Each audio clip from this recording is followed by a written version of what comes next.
عاد وعندما عاد لم يترك ضوءا لأحد.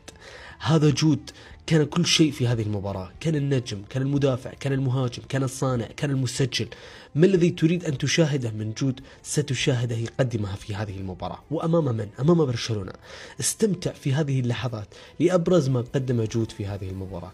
كيف كان يلعب، كيف كان يحاول أن يقوم بكل شيء، كيف كان يحاول أن يصنع وأن يبني اللعب وأن يحاول أن يقوم بكل حاجة في هذه المباراة. قدم مباراة استثنائية أخبر فيها المدريدية بأن نسخة جود القوية المنتظرة الذي ينتظرها كل مدريدي عادت هذه النسخة بتسجيله هذا الهدف وصناعة لذلك الهدف ودفاعه وهجومه وتواجده في كل أنحاء أرضية الملعب من أجل الشعار. كم اشتاقوا لهذا الاحتفال، كم اشتاقوا لهذا الاحتفال الكبير يا ملك. انتظروك كثيرا، أرادوا عودتك، فاخترت أهم المواعيد من أجل أن تخبرهم بأن الملك عاد ليستعيد وليعود على عرشه الطبيعي ولوضعه الطبيعي. شاهد جود كيف كان